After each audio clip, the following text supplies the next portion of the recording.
쉬는 시간에 몇몇 학생들한테 물어보니까 역시 오늘 강의에서 다루는 테마는 좀 어렵다. 예, 이런 의견들이 다른 때보다 좀 있습니다. 지금 질문지가 꽤 많이 들어왔는데, 여러분 이제 키코라고 하는 환해지 상품에 대해서 질문들이 많이 들어와 있습니다. 이것은 이제 환율이 너무 많이 변화해서 그거로 인해서 수출 수입에 종사하는 기업들이 이제 위험에 충분히 대비를 못할 경우를 대비해서 금융기관에서 제공한 상품인데요. 이게 상품 설계가 좀 야바위처럼 되어 있어서 많은 문제를 이야기합니다. 이건 굉장히 복잡한 문제인데요. 이른바 일종의 보험 같은 것이죠, 이게. 그래서 오늘 이걸 다룰 수 있을지는 제가 모르겠습니다. 오늘 시간이 좀 남으면 좀 다뤄보고요. 아니면 다른 시점에서 다른 주제와 관련해서도 이 문제는 다룰 수 있기 때문에 좀 그 질문이 참 많이 나왔습니다만 오늘은 좀 미루는 게 좋을 것 같고요. 그 다음에 이제 고정환율제하고 변동환율제에 관한 질문들, 그리고 환율 변화에 대응하는 정부의 개입이 어느 정도 되는 것이 바람직한가, 또는 개입 자체가 옳은가 그렇지 않은가, 이런 질문들이 나왔습니다. 다 이제 최근의 상황 또는 97년도의 상황과 관련된 질문이고, 또 여러 학생들이 그 질문한 것 중에 하나가 통합에 관한 겁니다. 예컨대 전 세계가 하나의 화폐를 쓰면 어떨까? 예, 또 유럽화처럼 우리도 이 지역에 그런 통합화폐를 도입하면 어떤가? 그게 좋은가 나쁜가? 이런 굉장히 난해한 이론 분야이기도 하고, 또 90년대 이후에 유럽에서 통합을 하는 과정에서 이른바 최적 통화권이라는 그런 최적 통화권 모델이라는 굉장히 유명한 이론을 만들어낸 문제이기도 합니다. 그러니까 문제의식은 이런 거죠. 같은 화폐를 사용하는 지역이 어느 정도 넓은 것이 최적인가? 예, 너무 좁은 지역에 같은 화폐를 사용하는 지역이 너무 좁은 것도 문제지만, 그것이 무한히 넓어서 그러면 전 세계가 하나의 화폐를 사용한다면 좋은가? 만약 적정한 인구 규모, 그러니까 하나의 화폐, 동일 화폐를 사용하는 적정한 인구 규모 또는 지역의 넓이라는 것이 있는가? 이런 문제의식입니다. 그 질문들이 여러 건이 나왔는데요. 대표적으로 한 3사람 정도만 좀 발표를 하게 하죠. 정치외교학과의 권민아 학생 좀 앞으로 나와서 대기해 주고요. 그 다음에 여기 권민아 학생이 대표로 어디 있나요? 정치외교, 예. 여기 거의 동일한 취지의 질문을 한 학생이 5 정도 있는데, 예, 그 대표로 해서 질문하도록 하겠습니다. 그 다음이,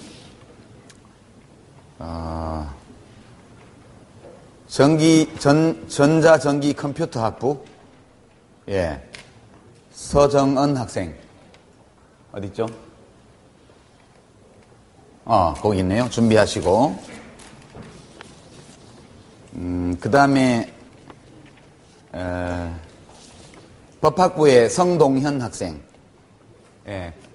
각자 자기의 질문이 어떤 거였는지 기억하시죠? 성동현 학생부터 먼저 나와서, 예, 간략하게 질문의 취지를 말씀해 주시기 바랍니다. 이 세 학생은 일단 수업 진행에 도움을 주는 탁월한 질문으로 간주하고, 다른 질문지들은 충분히 검토해서, 지난주에 그렇게 한 것처럼 그 동영상이 게재되는 그 게시판에 조교들이, 예, 그 학생들 명단을 올리도록 그렇게 하겠습니다. 예, 2가지 다. 안녕하십니까. 법학부 공학과 성동현입니다. 제가 드린 질문은 2가지인데요. 첫 번째는 우리나라 같은 경우는 변동환율제를 사용하고 있지만 세계 많은 나라들은 고정환율제를 사용하고 있습니다. 2가지에도 장단점이 있다고 생각하는데 거기에 대한 교수님의 견해를 듣고 싶었고요. 그리고 두 번째는 지금 그 경제 실무를 유심 보신 분들은 다들 알고 계시겠지만 국가의 그 환율 시장에 대한 개입에 대해서 많은 비판이 있고 있습니다. 하지만 정부는 환율 안정과 환율 방어에 대한 이유를 들어서 그 환율에 대한 정부 개입을 장담하고 있는데요. 그렇다면 정부가 얼마나 환율 시장에 개입하는 것이 좋은지에 대한 질문을 드렸습니다. 이상입니다. 예, 수고하셨습니다. 박수 안 쳐요? 예. 우리가 학생들이 나와서 질문을 하면 격려 또는 의전적인 이유로 꼭 박수를 치도록 합시다. 다음에는, 누구였죠? 정영호 학생이었나? 맞나요? 누구죠? 예. 예, 말씀해 주세요. 제가 질문 드린 내용은 정부가 이제 환율 그 조정에 개입하는 내용인데요. 우리나라는 이제 외환 무효라는 게 있어가지고 뭐 환율이 너무 높다 그러면 이제 정부에서 그 달러를 좀 풀어가지고 환율을 낮추고 하고 있는데 만약에 환율이 너무 많이 올라서 진짜 상상 이상으로 한 1달러에 뭐 5,000원씩 올라가지고 우리나라가 이제 그 균형을 맞추려고 만약에 우리나라 외환 무효가 제로가 되거나 마이너스가 되면 어떻게 되는지 그거에 대해서 질문해봤습니다. 감사합니다. 예. 예. 예, 말씀하세요. 다음 세 번째 학생. 안녕하세요. 저는 정치외교학과 공학번 권민아라고 합니다. 제가 질문드린 거는 기축통화가 경제에서, 세계 경제에서 좀 우위를 점하는 거에 대해서 저희가 직관적으로는 그게 우위를 점한다는 걸 알고 있지만 어째서 그게 좀 우위를 가지는지, 미국, 그 기축통화 미국 달러에 대해서 유로화가 그걸 대항할 수 있다는 거, 그러니까 그런 과정이 좀 어떻게 해서 그렇게 그 통합이나 뭐 그런 게 경제적으로 우위를 점할 수 있는지 궁금해서 질문 드렸습니다. 예, 수고했습니다. 자, 이제 이 세 가지 질문 또는 유사한 질문을 해주신 많은 학생들의 논점을 반영해서 몇 가지 설명을 좀 드리도록 하겠습니다. 우선 환율 제도에 대한 겁니다. 환율 제도 질문이 나왔는데, 환율 제도에는 크게 봐서 두 가지가 있습니다. 고정 환율 제도,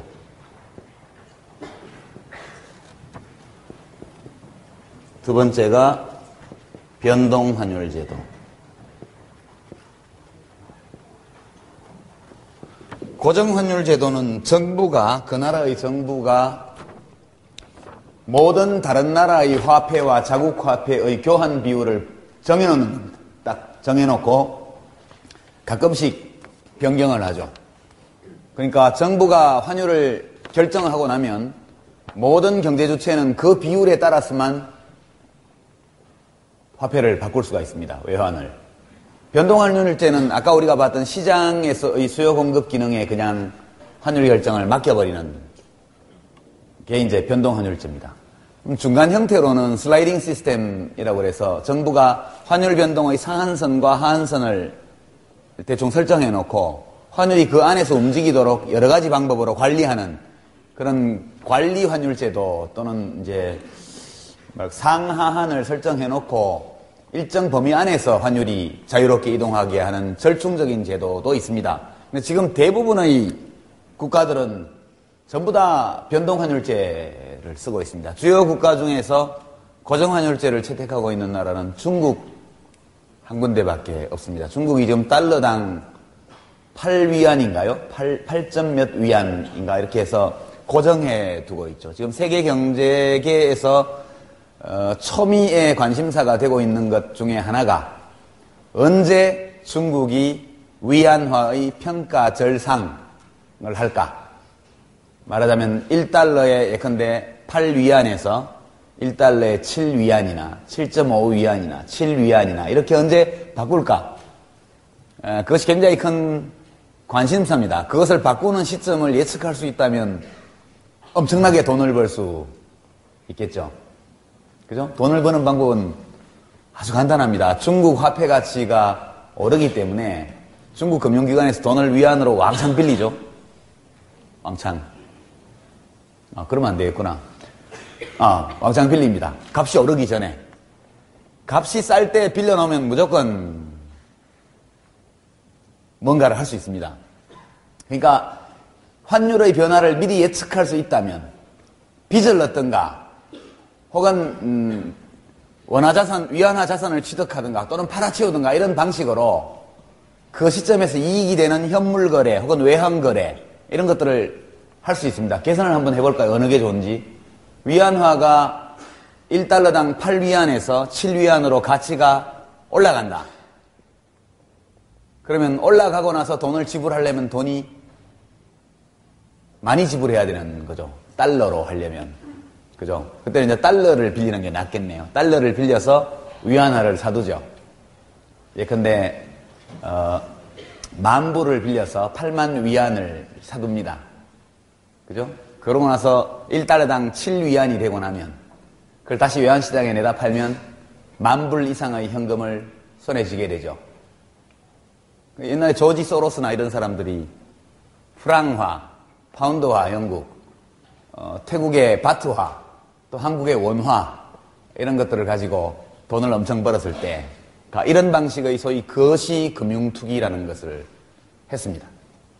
그러니까 어떤 나라의 돈값을 떨어뜨릴 힘이 있다면 그 통화를 공격해서 팔아치워가지고 마구 매도해가지고 돈값을 떨어뜨린 다음에 다시 이익을 취하는 방식으로 거래를 하고 이런 식으로 하는 게 이제 거시금융투기입니다. 그러니까 어느 한 상품, 서비스, 어느 한 자산을 가지고 투기하는 게 아니고 그 국민경제 전체의 어떤 거시지표를 자기 힘으로 영향을 미쳐서 움직여내고 그것을 이용해서 돈을 버는 거죠. 뭐 하룻밤에 몇 천만 달러 이렇게 벌었다고 그럽니다.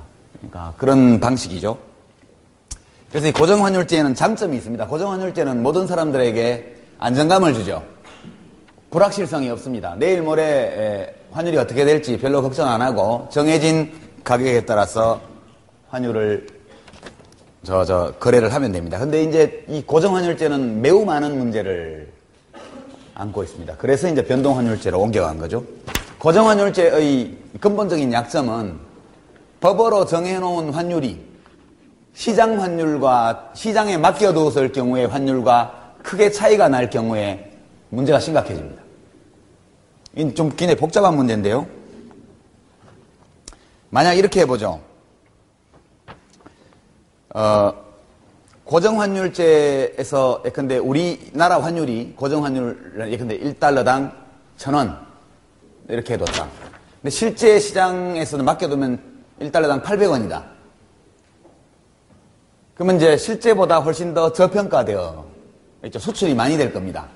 한국의 물가 수준에 비추어 볼 때 우리 물건이 너무 싸니까 외국인들의 눈에 보게 되면 그러면 수출을 많이 해서 경상수지 흑자를 보게 되죠. 예컨대 고정환율제에서 반대의 경우는 반대 현상이 벌어지니까 만약 고정환율이 시장환율보다 높다면 시장환율 혹은 적정환율보다 높다면 이 경제는 틀림없이 경상 흑자를 보게 되어 있습니다. 경상수지 흑자를 볼 가능성이 많습니다. 경상수지 흑자를 보게 되면 수출업자들이 물건을 팔아서 돈을 갖고 들어서 원화로 다시 바꾸게 되죠. 그러면 그 외화는 중앙은행으로 들어가고 시중에는 원화가 풀리게 됩니다. 이것은 경상수지 흑자를 보게 되면은 원래는 환율이 변동해야 해서 다시 균형을 찾아야 되는데 고정으로 묶어놨기 때문에 계속해서 경상수지 흑자를 보게 되어 있습니다. 그럼 이것이 통화량 증가로 이어지게 됩니다. 정부가 무슨 특별한 일을 한 게 아니고 달러를 벌어다가 은행에 가서 원화로 바꿔주시오 하면 계속 그 비율로 바꿔주는 겁니다. 흑자를 계속 보면 달러로 초과해서 벌어들인 만큼 계속 원화가 풀리게 돼 있죠. 그럼 이건 어디로 연결됩니까? 물가 인상으로 연결되죠.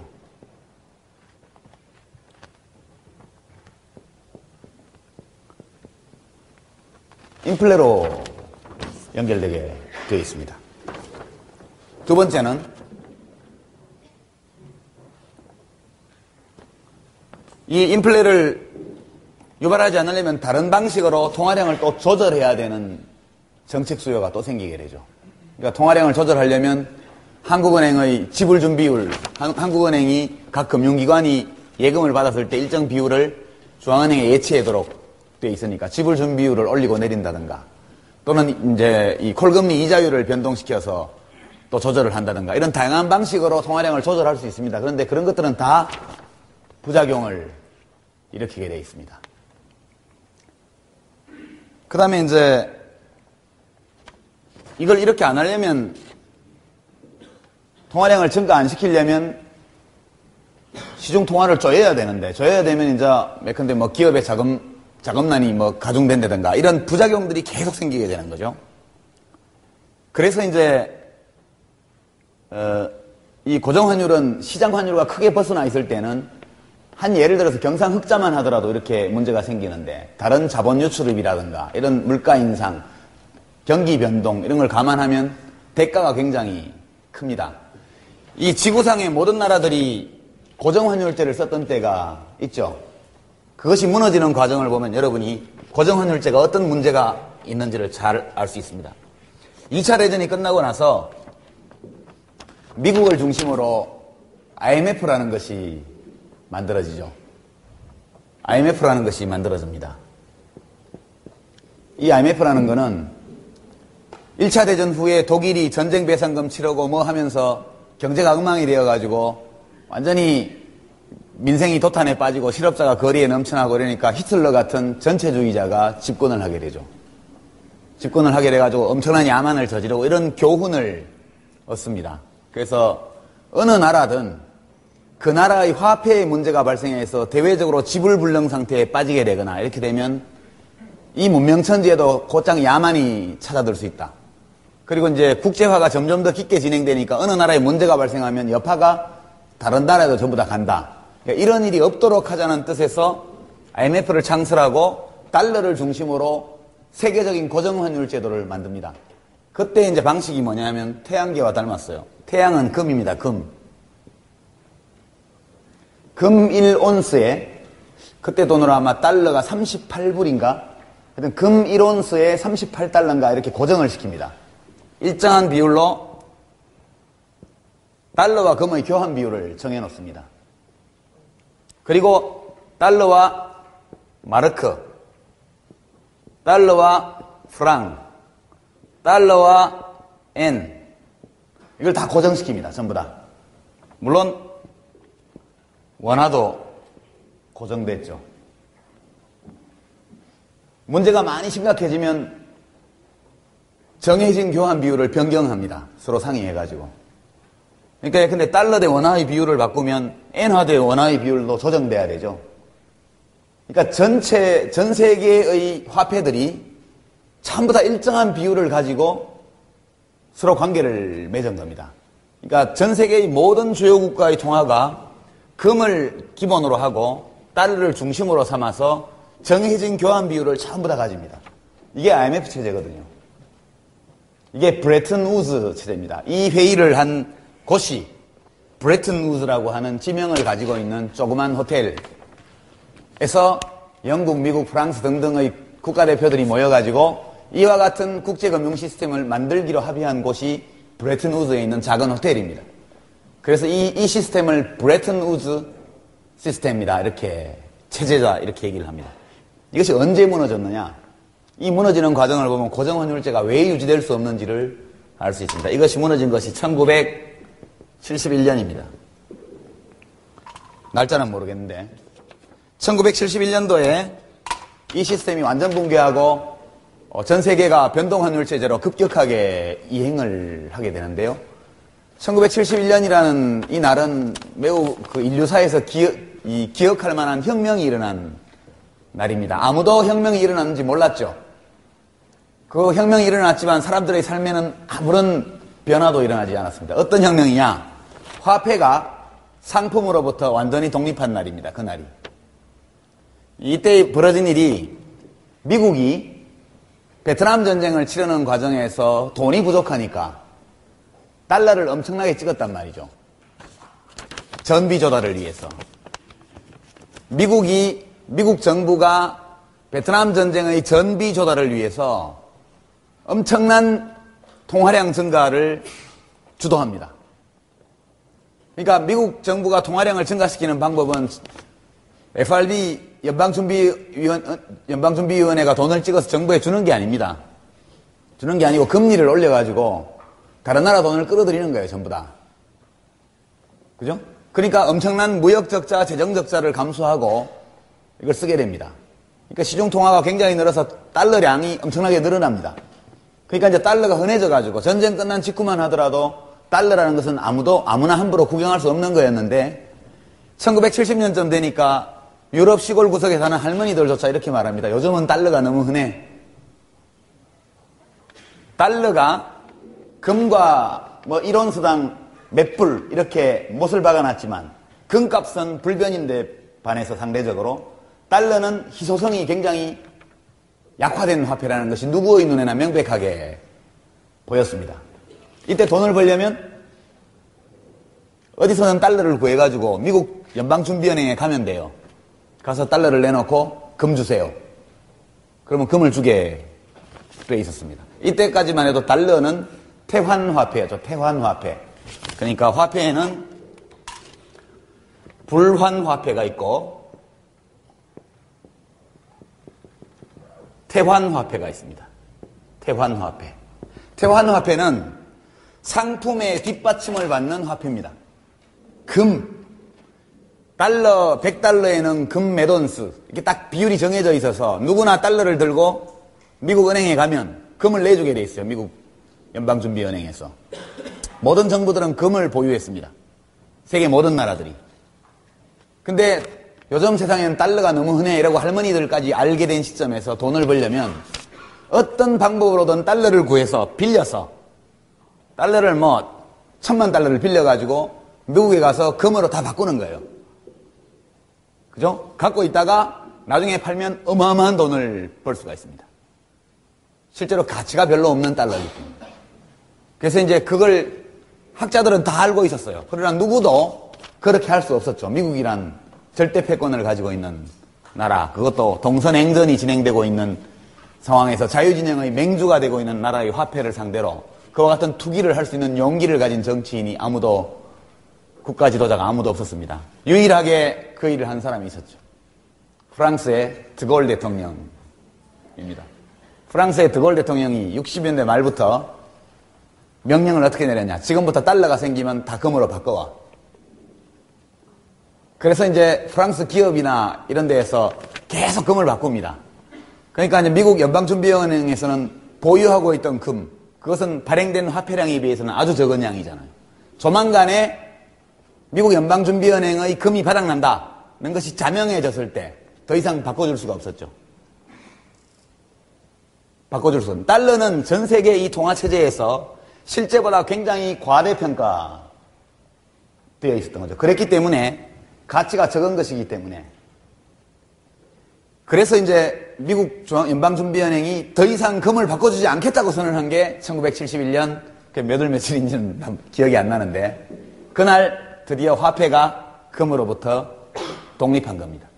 지금은 어느 나라 화폐를 가지고 가도 금으로 절대 바꿔주지 않습니다. 그래서 이 화폐를 하늘로 난 마차길이다 그렇게 얘기하기도 하죠. 지상에 발을 딛고 있지 않아요, 화폐는. 그러나 사람들이 다 받아들입니다. 왜냐? 그 뒤에 국가가 있기 때문에. 우리 만원짜리도 세종대왕이 그려져 있지만 종이 쪽지에 불과해요.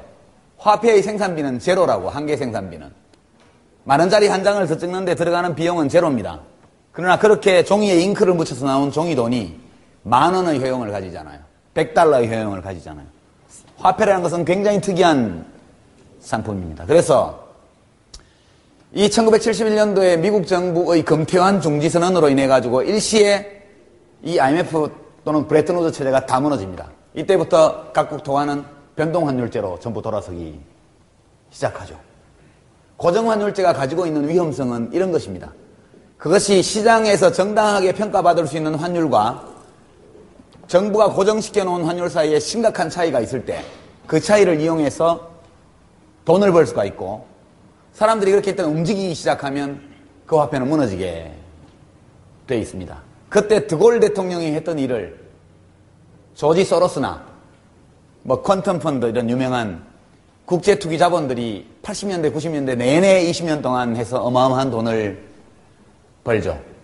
근데 고정환율제가 아닌 변동환율 체제 아래에서도 그렇게 된 겁니다. 그렇게 된 것이고 그 뒤로는 전부 변동환율제로 이행을 하게 되어 있습니다. 변동환율제도 고정환율제도처럼 유지할 수 있습니다. 정부가 그런 능력이 있다면. 자, 이 변동환율제의 장점은 이런 겁니다. 아까 얘기한 것처럼 어느 나라, 우리나라의 물가가 다른 나라에 비해서 계속 많이 오른다. 그러면 대외 부문에 불균형이 생기게 되고 그것이 환율의 변동에 힘입어서 균형 상태를 회복하게 되어 있습니다. 우리나라가 경상수지 흑자를 계속 보게 되면 환율이 떨어지게 되어 있어요. 우리 돈값이 올라가서 수출 경쟁력이 떨어지게 되어 있어서 다시 수출입이 균형을 이루는 쪽으로 움직이도록 작동합니다.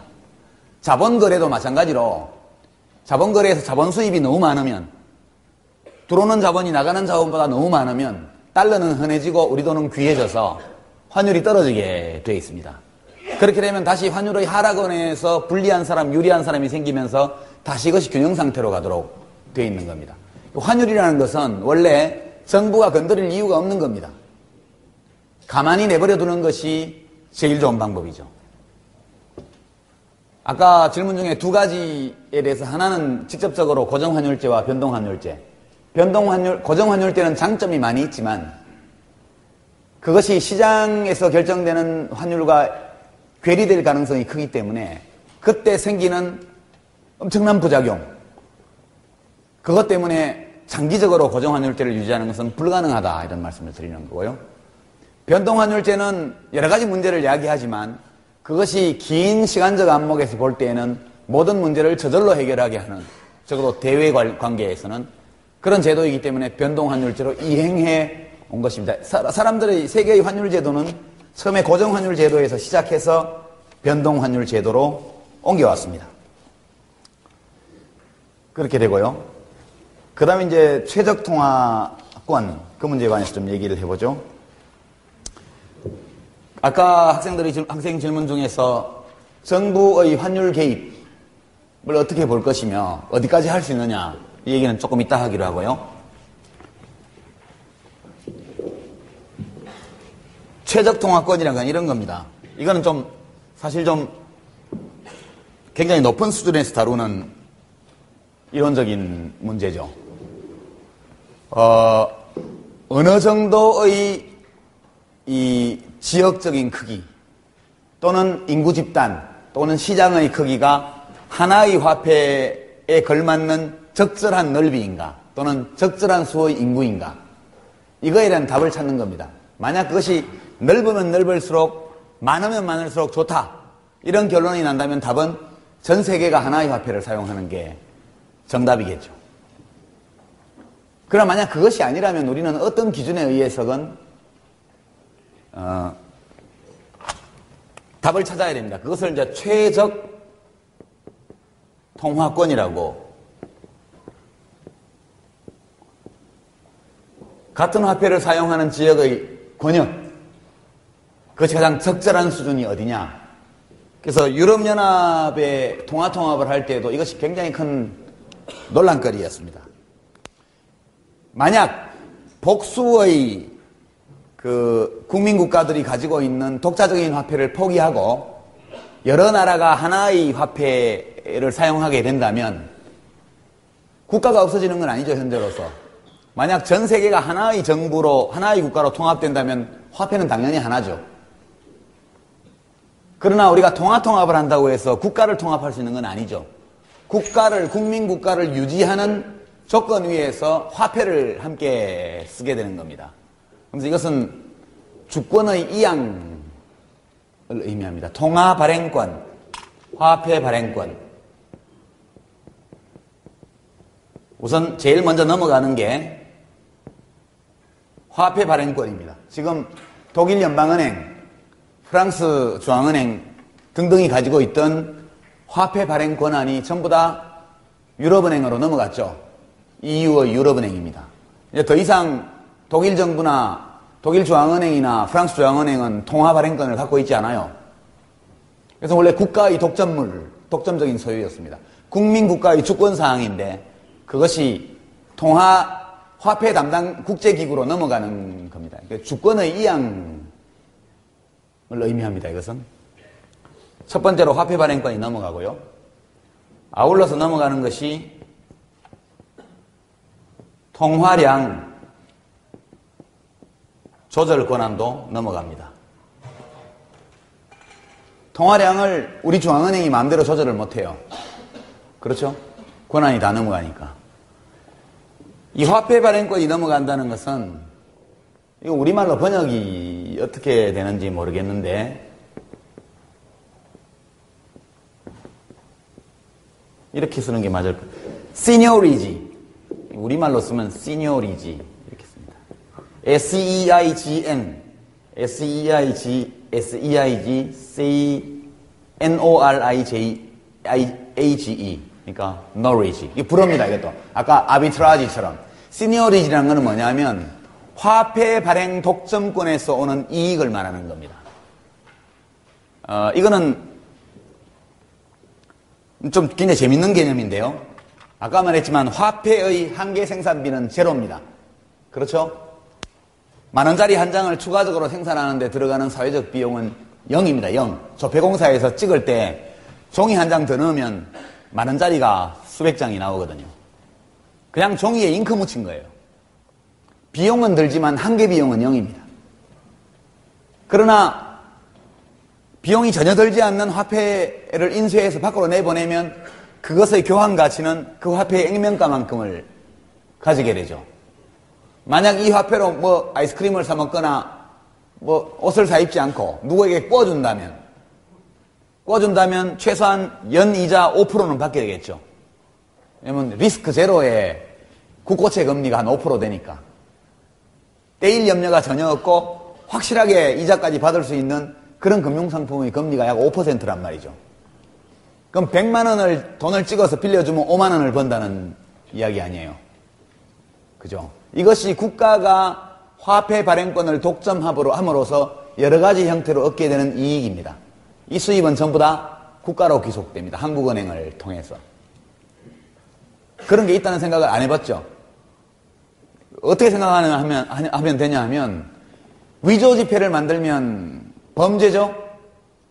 그죠? 성공한 위조지폐는 처벌받는 일이 없죠.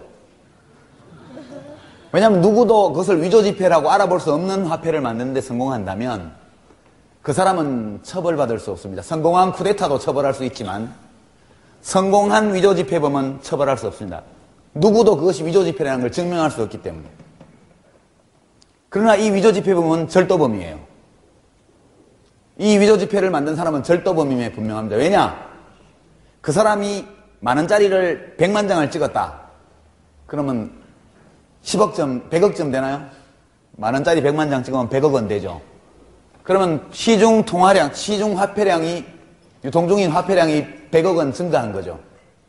아까 우리가 본 MV는 PQ라는 이 항등식 또는 방정식에 비춰보면 화폐를 가지고 있는 모든 사람들이 조금씩의 손해를 본 거죠. 그러니까 화폐를 가지고 있는 모든 사람들의 통화 가치를, 화폐 가치를 조금씩 떨어뜨림으로써 그걸 다 모아서 이 사람은 100억 원이라는 현금을 손에 쥐는 겁니다. 절도죠. 그러나 처벌할 수 없죠. 왜냐? 그것이 위조지폐라는 것을 증명할 수 없기 때문에. 진짜 완벽한 지폐라면. 자선사업 서부극 보면 뭐 노다지 캐고 뭐 한 건 열차 강도에서 털어가지고 100불짜리에 담배 말아서 피우잖아요. 옛날 영화 보면 그런 거 있어요. 100달러짜리에 담배를 말아서 피웁니다. 내가 얼마나 부자냐, 돈이 많으냐, 그걸 과시하기 위해서. 그 사람은 자선사업을 하는 겁니다. 그 사람이 100불짜리를 담배를 하루에 10개를 말아 피워도 이 세상의 부는 웰스, 부는 조금도 줄어들지 않아요. 다만 화폐가, 100불 화폐가 10장이 사라진 거죠. 그 이론에 따르면, 아까 말한 화폐 교환 방정식에 따르면 그 사람은 100불짜리를 10가지 말아 피움으로써 해서 화폐를 가지고 있는, 달러를 가지고 있는 모든 사람들에게 조금씩의 이익을 준 거예요. 시중의 시중에 유통되는 현금의 양을 그만큼 줄였으니까. 자선사업을 했지만 칭찬하는 사람이 없죠. 예. 화폐란 건 그런 것입니다. 미국이라는 나라는 2차 대전이 끝나고 지금까지 60년 동안 경상수지 적자를 본 나라입니다. 아주 예외적일 때를 제외하고 60년 내내 어마어마한 규모의 경상수지 적자를 본 나라입니다. 요새 미국의 금년도 예견되는 경상수지 적자가 얼마쯤 되죠? 5천억 달러? 5천억 달러가 넘어갈 겁니다. 제가 지금 기억이 아물아물한데 옛날 레이건 시대 때 3천억 달러 정도의 무역 적자, 형상 적자, 3천억 달러의 재정 적자, 그렇게 해서 그걸 쌍둥이 적자라고 불렀고, 아들 부시와 아버지 부시가 다시 한 번씩 정확하게 쌍둥이 적자를 부활시켰습니다. 클린턴 시대에 경상 적자는 계속 유지됐지만 재정 적자는 완전 해소를 했거든요. 클린턴 행정부 때. 그렇지만 부시 행정부 들어서 8년 동안 옛날 아버지 부시 때보다 2배 이상으로 적자 규모가 커졌습니다. 이따 우리가 보게 될 이론에 따르면 장기적으로 계속 경상수지 적자를 보는 나라의 돈값은 똥이 되게 되어 있습니다. 휴지 조각이 되게 되어 있어요. 그러나 왜 미국은 예외일까? 아까 말했죠? 종이에 잉크 묻혀서 논아주고 물건을 받을 수 있으면 그것이 세상의 최고라고. 미국은 60년 내내 종이에 돈을 묻혀가지고 밖으로 내보내면서 그걸로 어마어마한 규모의 무역 적자를 보면서 잘 살아왔습니다. 미국이 유일한 예외죠. 왜? 미국이 통화 발행권을 갖고 있는 나라거든요. 전 세계의 모든 거래를 뒷받침하는 달러를 발행할 수 있는 독점권을 가지고 있는 나라가 미국입니다. 미국은 경상수지 적자를 영원 무궁토록 봐도 망하지 않아요. 이해가 됩니까? 리먼 브라더스나 이런 사건들이 한국에 터졌으면 바로 외환위기가 왔죠. 그러면 IMF 관료들이 와가지고 이렇게 해라 저렇게 해라 하죠. 미국은 안 하잖아요. 미국은 전 세계 거래량의 70% 정도를 뒷받침하는 기축통화인 달러 발행권을 가진 나라입니다. 이 시니어리지라는 것이 계량적으로 어떻게 측정될 수 있을지 모르지만 적어도 우리가 미국 연방준비은행이 그 돈을 빌려주잖아요. 돈을 찍어가지고. 달러를 찍어서 그냥 주는 게 아니고 달러를 찍어서 미국 국내 금융기관에 빌려주는 거라고. 빌려주고 콜금리를 받잖아요. 중앙은행이. 그것이 다 시니어리지입니다. 그럼 미국의 금융기관들은 그걸 받아가지고 한국에도 투자하고 중국에도 투자하고 다 투자하고 돈 꿔주고 다 하잖아요. 거기서 민간 금융기관들도 거기에 동참합니다. 그 이익에. 전국적으로 미국 국민 모두에게 이 이익이 나눠지는 것이죠. 만약 어떤 나라가 국민 국가들이 따로따로 존재하는 가운데 전 세계에 한 가지의 화폐만을 남겨두고 다 없앴다. 그러면 그 화폐의 발행권을 가지고 있는 나라가 세계를 지배하게 되어 있습니다. 이것이 이제 통합에 따르는 화폐 발행권이라는 국가 독점권 또는 주권을 위임한 데 따르는 문제들입니다. 두 번째는 전 세계가 하나의 화폐를 사용한다고 해보죠. 근데 미국 동부 지역은 굉장한 호황이고 일본, 중국, 한국, 동아시아 지역은 굉장히 불황이라고 합시다. 이것은 정책 주권의 포기거든요. 불황이 오고 경기가 나쁘고 할 때는 통화량을 늘려야 됩니다. 통화량을. 늘리는 것이 효과가 있어요. 돈이 많이 돌면 사람들은 실제로는 통화량이 늘어서 누구나 돈이 많아진 건데 남들은 돈이 많아지지 않고 내만 많아졌는지 모두가 많아졌는지를 잘 모릅니다. 어쨌든 돈이 많이 도니까 돈을 쓰게 돼 있어요. 그러면 경기를 진작시키는 효과가 나게 돼 있습니다. 어떤 이유에 의해서 유럽 지역은 물가가 굉장히 안정되어 있는데 서남아시아 지역에서 갑자기 막 물가 폭등 현상이 일어났다. 그러면 세계 정부는 어떻게 할까요? 통화량 정책이 먹히지를 않습니다. 같은 화폐를 쓰고 있기 때문에 어느 한 특정 지역에만 통화량을 늘리는 것이 불가능하거든요. 지금은 각 국민국가가 거기 다 있으니까 나름대로 자기 나라의 경기 상황에 맞는 통화량 정책을 쓸 수 있죠. 그러나 만약 통합을 해서 세계 정부가 된다면 지금 유럽을 예를 들면 이탈리아는 불황이고 독일은 호황이다. 이럴 때 어떤 정책을 써야 될까요? 통화량을 늘려야 할까요? 줄여야 될까요? 결정 못하는 거죠. 과거에는 독일 정부가 자기들이 호황이면 통화량을 걷어들이고 이탈리아 정부는 자기들이 불황이면 통화량을 늘리는 독자적인 정책을 쓸 수 있었죠. 이 얘기는 어떤 의미냐 하면 전 세계가 하나의 통화권으로 될 수는 없다는 뜻입니다. 지역마다 차이가 있고 경제 상황이 다르고 그런 차이들이 있기 때문에 정반대의 경제적인 상황이 동시에 진행되는 두 지역이 하나의 화폐로 묶여 있게 되면은 그 상황에 대처할 수 있는 정책 수단을 쓸 수 없게 돼요. 그래서 어느 정도의 넓이, 어느 정도의 국민, 어떤 산업구조라는 조건이 갖춰졌을 때 하나의 화폐를 사용하는 것이 그로 인해서 생기는 불이익보다 많은가. 이 논쟁을 오랫동안 했고 결국 유럽연합이 통화통합을 할 때에는 이런 부작용에도 불구하고 이제 유럽은 하나의 화폐를 사용함으로 해서 얻게 되는 각 국가의 이익이 그로 인해서 발생할지도 모르는 손실보다 크다, 이런 결론에 도달했기 때문에 통화통합을 한 겁니다. 답이 됐겠죠? 전 세계가 하나의 화폐를 사용하는 것, 그것은 세계가 하나의 정부로 조직되어 있을 때조차도 바람직한지 아닌지에 대해서는 논란의 여지가 있습니다. 그런 정도, 너무 좀 어려운 얘기죠, 그죠? 이해는 갑니까? 예, 뭐든지 크다고 좋은 것, 넓다고 좋은 것이 아니죠. 97년 외환위기 관련해서 아까 학생 질문 중에서 정부가 도대체 어디까지 외환시장 개입을 할 수 있느냐. 변동환율 제도 아래에서도 고정환율 제도처럼 환율을 유지할 수 있습니다. 정부에 그만큼의 정책 수단이 있다면 가능하겠죠. 갑자기 달러 공급이 늘고 수요는 줄어들어서 달러 가치가 하락하고 있다. 그러니까 환율이 내리고 있다는 겁니다. 그래서 어떤 문제가 있다고 생각할 때 정부가 달러를 막 사들이면 되죠. 수요가 부족하고 공급이 너무 많아서 달러 가치가 떨어지는 거니까 안정시키려면 정부가 달러를 사들여서 원화를 풀면 돼요. 그렇죠. 반대로 달러 수요가 너무 많고 공급은 적다. 그러면 환율이 막 오르겠죠. 환율을 끌어내리려면 정부가 달러 공급을 늘려주면 돼요. 달러를 막 푸는 겁니다. 그렇게 되겠죠. 직접적인 결과는 달러를 막 풀게 되면 달러를 내주고 원화를 걷어들이게 되죠. 그러면 시중에 원화 통화량이 줄어들게 되겠죠. 그런 부작용은 있습니다. 반면에 그 반대의 경우라면 달러를 막 내다 판다. 그러면 줄어들고 달러를 막 사들이면 시중에 원화 통화량이 늘어나게 돼 있죠.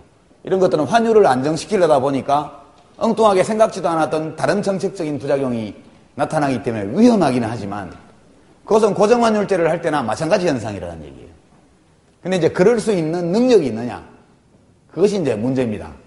그걸 보기 위해서 97년도 상황을 잠깐 돌아보죠. 97년도에 여러분 몇 살이었죠?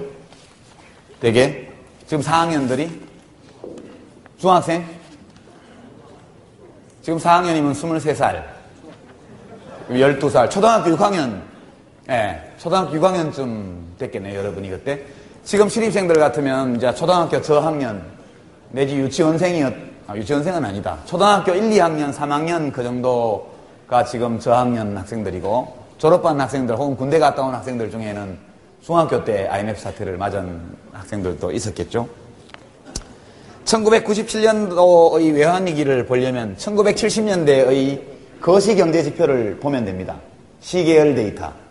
그러니까 1990년부터 예컨대 혹은 1988년부터 97년까지 물가 수준, 경상수지 기록, 환율 동향 이런 것들을 비교해 보면 우리가 오늘 공부한 내용들이 어떻게 적용되는지를 대체로 여러분 스스로가 판단할 수 있습니다. 1990년대의 상황을 제가 여러분께 말씀드리면 몇 가지.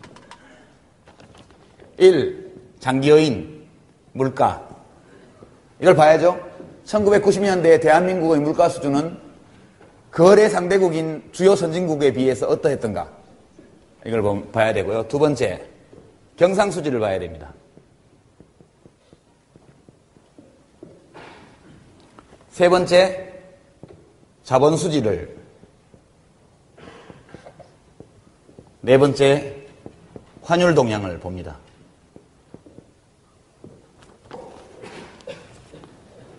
(1990년대에) 대한민국의 물가 인상률은 대개 10%를 넘지 않는 수준. 낮을 때는 5, 6%, 높을 때는 7, 8%. 그래서 대개 미국, 영국, 독일, 프랑스, 일본에 비해서 대개 3 내지 6% 정도 높았습니다.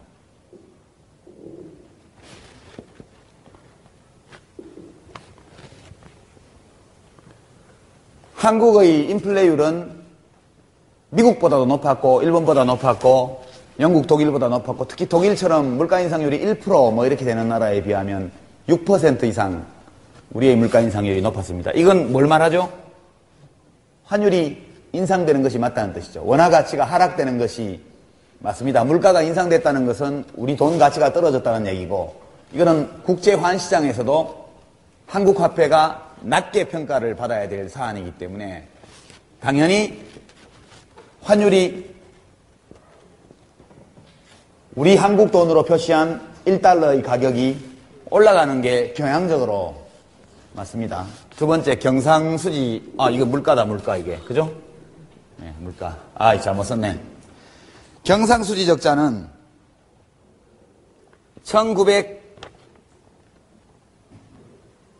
1902년부터 1996년까지 5년 연속 경상수지 적자였습니다.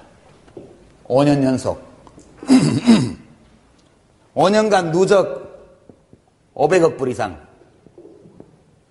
적자였습니다. 누적 적자 규모가 500억 달러를 넘어섰고 1996년 한 해 동안 무려 230억 달러 경상수지 적자를 봤습니다. 이 흐름으로 보면 환율 동향의 중기적 요인 2년, 3년, 2, 3년 혹은 1, 2년 정도의 중기적 기준으로 보더라도 달러 값은 오르고 또는 엔화, 마르크화, 프랑화 다 오르고 우리 돈에 비해서 우리 화폐 가치는 떨어지는 게 정상이었죠. 그런데 어떻게 된 일인지 거의 안 떨어졌어요. 약간의 등락이 있었지만 이 90년대 내내 원화의 가치는 약간의 완만한 하락세를 나타냈습니다. 그러니까 떨어지기는 조금 떨어졌는데 아주 미미한 하락세를 기록을 합니다. 그러니까 적정 환율에 비해서 원화의 가치가 시장 가치에 비해서 과대평가되었을 가능성이 굉장히 많았죠. 이 일이 왜 가능했느냐? 그것이 환율은 완만한 또는 약간의 하락. 여러분이 데이터를 한번 나중에 관심 있는 학생은 찾아보십시오. 한국은행 사이트나 이런 데 들어가면 그래프로 다 나와 있습니다. 환율 동향 이런 게. 이러한 요인에도 불구하고 1번과 2번의 요인에도 불구하고 왜 환율이 상당히 안정된 가운데 조금씩밖에 오르지 않았는가 하면 이것은 자본수지 때문이었습니다. 그 당시 김영삼 대통령께서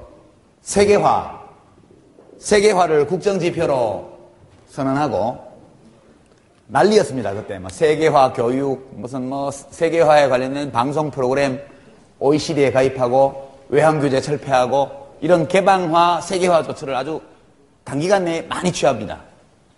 그렇게 되면서 한국으로 많은 자본 거래, 자본 수입이 이루어지게 됩니다. 대외 부문에서 경상수지에 엄청난 적자를 봤지만 그것을 메꿀 만한 자본수지에서의 흑자가 있었던 것이죠. 경상수지는 흑자가 좋은 것입니다. 일단 물론 경상수지 흑자는 우리 물건 만들어서 남 줬고 남한테서 갖고 온 거는 적다 그런 뜻이니까 안 좋은 거지만 우리가 보통 말하는 경제의 건전성 이런 면에서 보게 되면 흑자 누리면 나중에 언젠가는 쓰게 되니까요. 저축하는 거하고 똑같다고 보면 됩니다. 근데 자본수지 흑자라는 것은 우리가 외국에서 돈을 너무 많이 꾸어왔다는 뜻입니다. 돈이 어떻게 들어왔느냐? 국내 금융시장의 금융기관들의 외환 취급에 대한 규제 이런 것들을 대규모로 풀어버렸습니다. 그 당시 유명한 종합금융회사 라는 것이 있었는데요. 종합금융회사에서 6개월짜리, 1년짜리 만기가 돌아오는 고이자율의 자금을 빌려다가 국내에서 대출을 했거든요. 그것도 장기 대출, 주택담보대출도 하고 그렇게 했습니다. 그렇게 되면서 처음에는 괜찮았는데 누구나 다 이 지표의 흐름을 보고 있습니다. 이상해. 한국 원화가 가치가 하락해야 되는데 안 하고 있네. 그럼 저거는 언젠가는 하락하고 말 거야. 이런 expectation, 합리적인 기대가 어느 시점에 형성이 됩니다. 그럼 사람들이 원화 자산을 팔아치우기 시작합니다. 원화로 표시되어 있는 유가증권, 주식 이런 것들을 빨리 털어야 돼요. 나중에 값이 떨어지고 나면 그걸 팔아서 달러를 손에 쥐면 달러가 요만큼밖에 안 되니까 값 떨어지기 전에 팔아야 되는 거예요. 모두가 이런 행동을 하기 시작하니까 주식값이 폭락하고 슬금슬금 내려오고 원화값은 슬금슬금 더 빠른 속도로 떨어져서 환율은 자꾸 들썩들썩하고 그 다음에 우리 금융기관들이나 기업들이 빌려온 돈 외국에서 그래서 만기가 돌아왔는데 만기 연장을 안 해주기 시작하는 겁니다. 근데 그 당시 우리의 외환보유고는 별로 없었거든요. 처음에 환율이 8월달, 7월달에 불안정을 보이기 시작했을 때 정부에서 개입을 했습니다. 소문 안 내고. 근데 외환보유고가 몇백억 불도 안 되는 상황이었기 때문에 며칠 하다 보니까 돈이 다 떨어진 거죠. 개입할 수 있는 수단이 아무것도 없었습니다. 그러니까 3천만 달러인가 뭐 밖에 안 남았다고 그러잖아요. 그때 소문으로는. 얼마가 남았는지 모르겠지만. 우리나라의 외환 보유가 완전 바닥이 납니다. 며칠 만에. 그러니까 일본계 금융기관이나 미국 금융회사들이 만기 연장을 안 해줬죠. 소위 롤오버라고 말하는. 그전에는 해마다 연장, 만기 돌아오면 계약서 써가지고 1년으로 돌렸는데 안 된 거죠.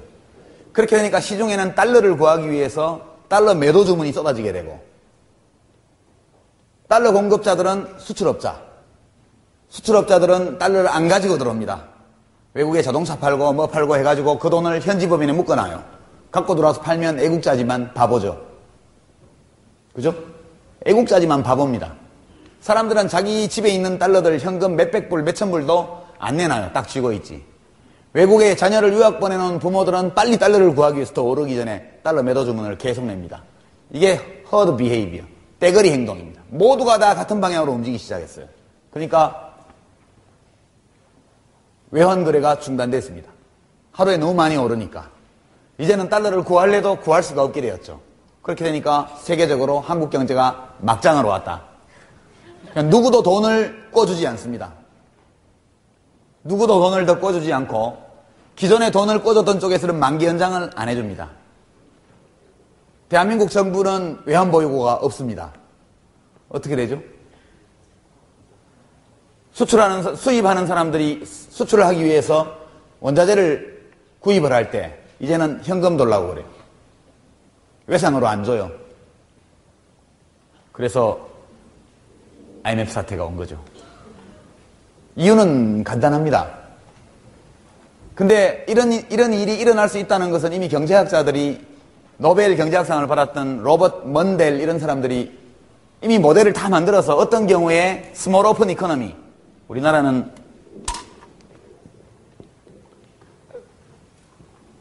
스몰 오픈입니다.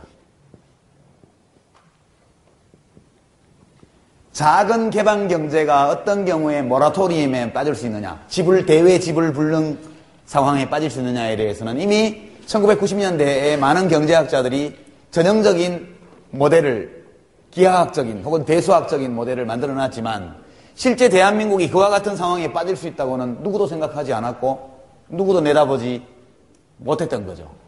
위기가 닥치고 나서야 왜 이런 일이 생겼는지를 비교적 분명히 알게 되었지만 그 시점에서 정부 관계자들은 펀더멘탈이 튼튼하니까 위기는 없다 계속 얘기했고, 모든 언론들도 전부 다 한국 경제 안전하다, 위기 없다. 심지어 깡듯이 당시 IMF 총재까지도 인터뷰해가지고 한국 경제 괜찮을 겁니다, 안 괜찮다는 거는 이미 다 알고 있었으면서 그렇게 해서 이 사태가 온 거죠. 그래서 환율이 이제 97년 8월 달에 800원, 890원, 900원 이쪽에 살살 기어오르던 환율이 IMF가 터지면서 2,000원으로 올라갑니다. 그래서 지불불능 상태가 됐어요. 말레이시아는 우리는 돈 안 주겠다 선언을 했죠. 마하티르 총리인가요? 김대중 그 당시 당선자 보고 우리는 왜 그렇게 안 하냐? 우리는 그렇게 하지 못하죠. 말레이시아는 에너지가 없다고 해서 사람들이 얼어 죽진 않죠. 따뜻한 나라니까. 고층 빌딩도 별로 없어요. 날이 따뜻하니까 에너지를 많이 안 떼도 되죠. 말레이시아 자체가 석유가 많이 나고 천연자원이 많은 나라입니다. 대한민국은 63빌딩에 엘리베이터가 섰다고 생각해 보시죠. 예, 대한민국은 그렇게 할 수 없는 나라입니다. 대한민국은 에너지 수입이 현금 거래만 가능한 상황이 되는 그 즉시 국민들이 야만으로 돌아갈 수밖에 없는 나라입니다. 대한민국은 원자력 발전으로 생산하는 에너지 말고는 자체 에너지가 거의 없는 나라입니다. 그리고 말레이시아와 달리 대부분의 이 경제가 수출 산업과 연관되어 있어서 현금 거래만이 통용되고 신용장 개설을 못하게 되면은 거의 대한민국은 몇십 년 전 수준으로 그냥 내려간다고 봐야 되는 것이죠. 그래서 마하티르 씨와 김대중 씨를 비교해서 말레이시아의 총리는 신자유주의하고 싸우는데 당신은 왜 신자주의에 굴복하느냐? 김대중 대통령이 말레이시아의 지도자였다면 당연히 마하티르처럼 했겠죠. 우리는 그렇게 생존할 수 없는 나라입니다. IMF 나올 때 11월 달인데 한 달만 있으면 길거리에서 사람이 얼어 죽잖아요? 불가능한 이야기입니다. 그것이 이제 97년의 경제위기였습니다. 이 뒤에 무슨 일이 벌어졌느냐? 무슨 일이 벌어졌느냐 하면 우리한테 돈을 꿔준 미국 자본가들은 한 푼의 손해도 보지 않았어요. 왜냐? 한국 경제가 망하면 IMF도 망하는 겁니다. IMF가 낸 연례 보고서를 보면 외환위기가 나가지고 IMF의 지원을 받았던 나라들에 대해서 IMF가 처방해줬던 정책 처방전들이 쫙 나와 있습니다. 그것이 얼마나 정당한지에 대해서 근거를 대는 사례들이 전부 한국 사례. 한국은 이렇게 균형재정을 했다. 이렇게 건전재정을 했다. 뭐 이런 금리정책을 폈다. 이른바 모범, IMF의 모범 국가가 대한민국입니다. 대한민국이 망하면 IMF도 같이 망하는 거예요.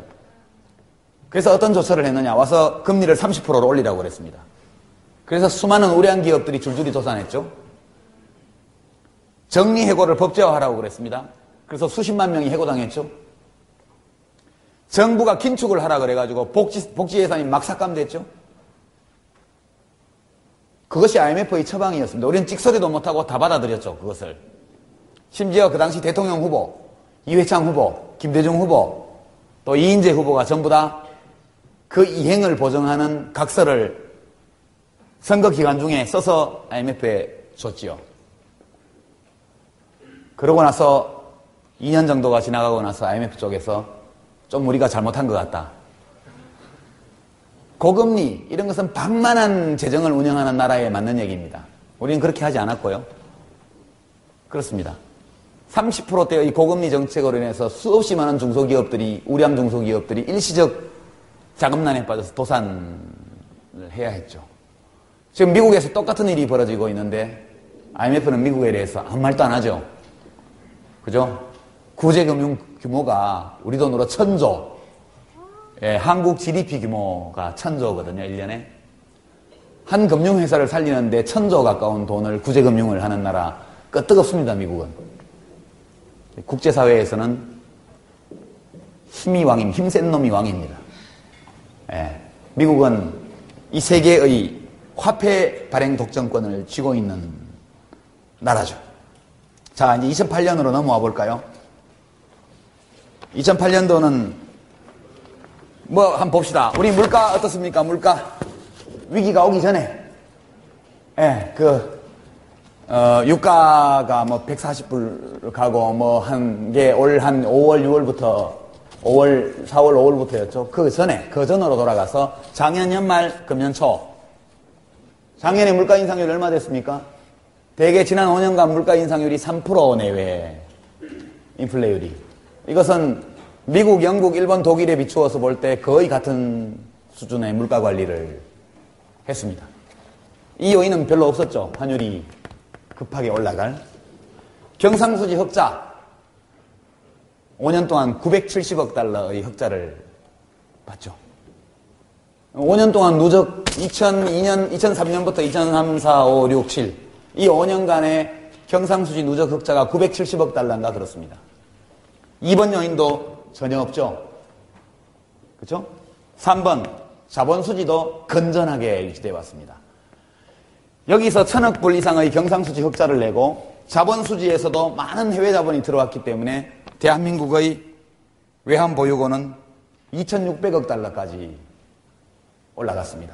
이 2600억 달러 중에 한 40% 정도는 김대중 정부, 국민의 정부 때 쌓아놓은 것이고 나머지 한 60% 정도는 참여정부 5년 동안 쌓아올린 겁니다. 최고로 갔을 때가 금년 초에 2700억 달러까지 갔습니다. IMF 당시에 비해서 10배의 외환보유고를 가지고 있죠. 이것도 전혀 그때와는 다릅니다. 환율은 금년 초까지는 별일 없었죠. 작년 연평균 환율이 925원 선이었습니다. 연평균. 한때 900원 왔다 갔다 한 적도 있었죠.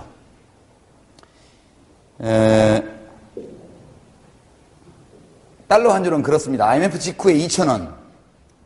그 다음에 이제 국민의 정부가 끝나던 2002년도에 약 1,300원.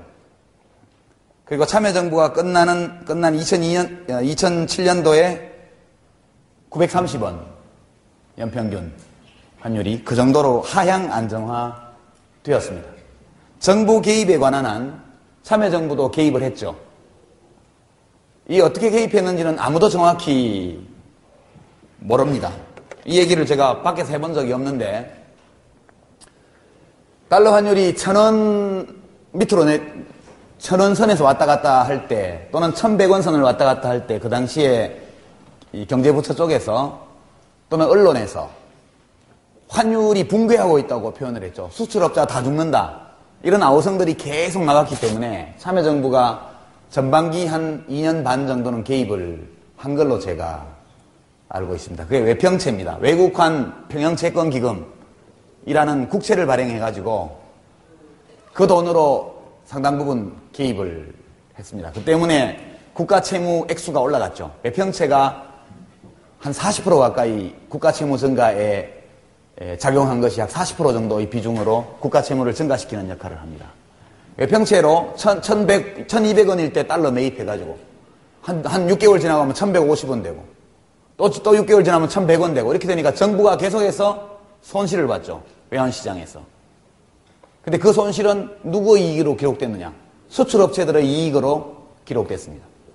환율 하락을 막아줌으로써 너무 빠른 환율 하락을 막아줌으로써 수출 경쟁력을 유지하는 데 도움이 되었고 그것이 수출기업의 채산성을 높이는 데 굉장히 큰 도움을 줍니다.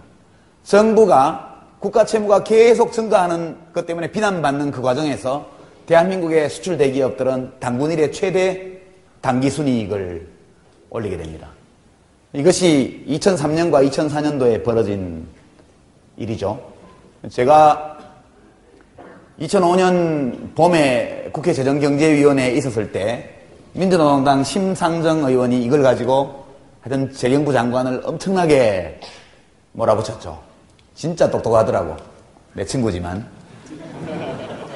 예. 저는 그때 재경위에 막 왔기 때문에 그 내용을 잘 모르고 있었고 큰일 나겠구나 이런 생각이 들었습니다. 물론 그걸 다 돈을 낭비한 것이 아닙니다. 정부의 회계장부에 적자로 기록되어서 그렇지 그 정책을 통해서 많은 민간기업들이 당기순이익을 키우는 쪽에 기여했다면 국가적으로는 바람직한 일일 수도 있습니다. 그러나 저는 개인적으로 환율이 이렇게 점진적으로 떨어지는 것은 아주 정상적인 현상이다. 그리고 900원 밑으로 가야 된다 이렇게 생각을 했습니다. 그래서 노무현 대통령께 제가 이걸 실제로 건의를 드렸죠. 더 이상 하지 말아야 된다. 어떻게 하고 있는지 밝히지도 않는다. 그 당시 재정경제부의 일개 국장이 밑에 팀 하나 데리고 이 일을 하고 있는데 밖에서 전혀 내용을 알 수가 없다. 그리고 참여정부가 뭐 자동차, 핸드폰 수출하는 수출 대기업을 위해서 존재하는 정부가 아니지 않느냐. 서민들을 위해서는 환율이 더 떨어지는 게 좋다. 물가 관리에도 물가 안정에도 도움이 되고 해외 유학 보내는 자녀들에게도 도움이 되고 또 국민들이 넓은 세계 구경하는 해외 여행을 하는데도 도움이 되고 국민의 복지는 증가하는데 뭐 때문에 개입을 하느냐. 그러고 나서 집권 후반기에는 개입을 하지 못하게 한 걸로 저는 압니다. 그래서 환율이 쭉 빠져서 920원 선까지 갔던 것이죠. 지금 새 정부에 대해서 제가 뭐 아직 반년 남짓밖에 안 됐기 때문에 뭐라고 이렇게 이야기를 하기가 참 그런 점이 좀 있습니다. 그렇죠? 근데 정말 개념이 필요해요. 개념을 탑재해요. 국정 운영에 제일 중요한 것은 개념을 탑재하는 일입니다. 어떤 분들은 말하기를 이 경제정책을 담당하는 분들이 개념이 안드로메다 은하에 있는 M31자리로 무슨 출장을 갔느냐. 거기가 광년으로 따져서 수백만 광년 떨어진 곳이기 때문에 한번 출장 가면 돌아오는 데까지 1000년 이상 걸려요. 안 됩니다. 그러니까 결국 지금 일어난 외환시장의 여러 가지 요동이라는 것은 외부 충격에 의한 것입니다. 기본적으로. 유가 인상, 그 다음에 에너지 해외 의존도가 높은 대한민국 경제의 미래에 대한 불안감, 그로 인해서 생긴 불안감, 그리고 미국의 서프라임 모기지 사태로 인해서 야기된 금융 대혼란, 이런 것들이 우리처럼 작은 배, 미국과 같은 항공모함이 아니고 우리 같은 뭐 좀 큰 어선 크기의 이런 배한테는 파도가 옆에 서서 때리면, 해일이 밀어닥치면 배가 흔들리는 것은 불가피한 일입니다. 근데 이제 문제는 파도가 오기도 전에 우리 스스로 배를 흔들었다는 거죠. 이른바 7% 성장, 이제 이 문제는 나중에 우리 다루겠습니다. 이 거시경제 모델에 대해서는 공부할 시간이 올 텐데요. 경제 성장률을 높이는 데에는 내수를 올리는 게 있고, 해외 수출을 많이 하는 게 있고, 정부 지출을 늘리는 게 있고, 여러 가지 방법이 있습니다. 그 중에 유력한 것 중에 하나가 수출을 늘리는 거죠. 수출을 양적으로 늘리려면 환율이 올라가야 됩니다. 우리 물건이 싸져야죠. 그래서 뭐 강남무계라고 하는 분이 장관이 되자마자 뭐 환율 너무 낮다 이래서 구두 개입을 했죠. 구두 개입을. 그것을 구두 개입이라고 그럽니다. 말로 개입하는 거. 여러분 당구 칠 때 구찌 하는 거하고 비슷하죠. 말로 일단 하는 겁니다. 그러니까 시장 참가자들로 하여금 환율이 오를 것이다. 새 정부가 원화 가치를 하락시킬 것이라는 기대를 갖게 해줍니다. 그러면 그것이 실제 하락이 일어나기도 전에 하락될 것이라는 기대를 형성을 시키고 사람들은 이미 그때부터 그 기대에 따른 행동을 하기 시작합니다. 그러니까 멀리서 태평양 건너에서 서프라임 모기지라는 파도가 오기도 전에 우리 스스로가 배를 흔들어 놓은 거죠. 그 전부터 환율이 출렁대기 시작했습니다. 출렁대는 과정에서 옆에서 파도가 때리니까 더 심하게. 그러니까 지금의 이 원화 약세라는 것은 달러 강세이기 때문에 큰 문제는 아닙니다. 그러나 몇 달 전, 4개월, 5개월 전에 환율 인상이라는 것은 전 세계적으로 달러가 약세인 가운데 오직 원화만이, 우리 한국 돈만이 달러에 대해서 약세를 보였습니다. 엔화, 유로화 다 강세였습니다. 그 당시에 달러에 대해서. 그러나 원화만큼은 달러에 대해서 약세를 보인 거죠. 이 문제로 인해 가지고 기름값 인상이라는 것이 2002년도에 30불 하던 것이 2007년도에 100불까지 갔죠. 3배가 올랐습니다. 30불 하던 것이 100불이 갔습니다. 그러나 우리 국내 물가는 그렇게 오르지 않았거든요. 이유가 뭐냐? 1350원 하던 환율이 920원까지 내려왔으니까 거기서 수입 에너지의 가격 상승을 반 이상 환율로 다 상쇄를 했던 겁니다. 우리가. 그것 때문에 그 많은 원자재값 인상에도 불구하고 유가 인상에도 불구하고 5년간 안정된 물가 수준을 유지할 수 있었던 것이죠. 그런데 지금 금년 들어서 환율이 한 25% 정도 올랐잖아요. 25% 정도 올랐습니다. 1.2, 20%만 잡죠. 1.2. 자, 여러분. 유가가, 수입 물가가 20% 오르면 1.2죠? 근데 환율이 또 20% 올라면 국내의 가격은 또 1.2를 곱하죠? 그럼 이것이 1.44가 됩니다. 수입 물가가 20% 오르면 우리 돈으로 따지면 국내에서는 44%가 오르는 증폭기 역할을 하게 된 겁니다. 이 환율이. 그러니까 새 정부 출범 초기에 아무런 심각한 대외적인 악조건이나 외부 충격이 없었음에도 불구하고 집권 세력의 내세운 공약 이런 것들을 하기 위한 개념 없는 외환시장에 대한 구두 개입 이런 것들이 문제를 먼저 야기시켜서 원화의 평가 절하폭을 대단히 증폭시켰고 이것이 그 이후에 지금 다시 유가는 작년 수준으로 돌아갔죠. 100불 미만으로. 잠시 한 3, 4개월 동안 140불까지 유가가 오르는 일시적인 충격을 국내에 굉장히 증폭시켜서 전했던 것입니다. 그러니까 크게 지금 정부가 들어와서 경제정책을 잘못했느냐?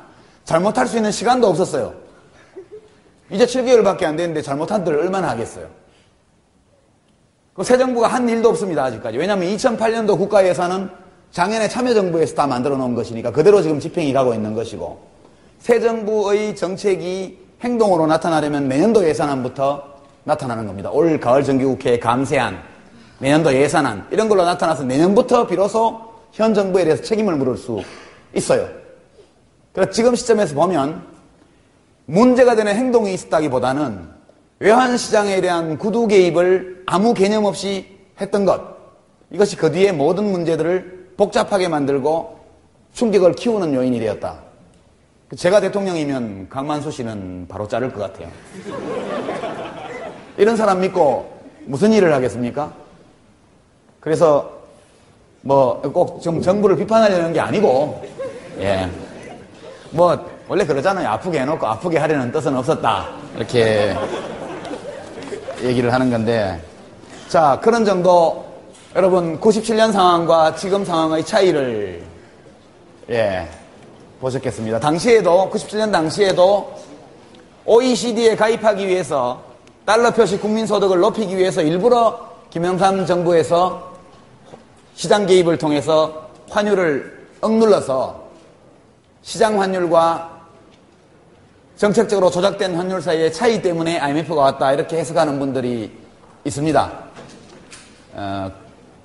그런 점에서 보면 약간의 유사성이 있을 수도 있겠습니다만 전체적으로 보면은 역시 환율 관리라는 것을 이것이 국민경제 전체에 미치는 영향을 생각하기보다는 다른 쪽에 관심을 좀 뒀기 때문에 발생한 문제가 아닌가. 제발 안드로메다 칠탄 같은 개념이 지금이라도 기술을 돌려서 수도 서울로 돌아오기를 축원하면서 오늘 강의를 여기서 마치겠습니다. 다음 주는 휴일이죠?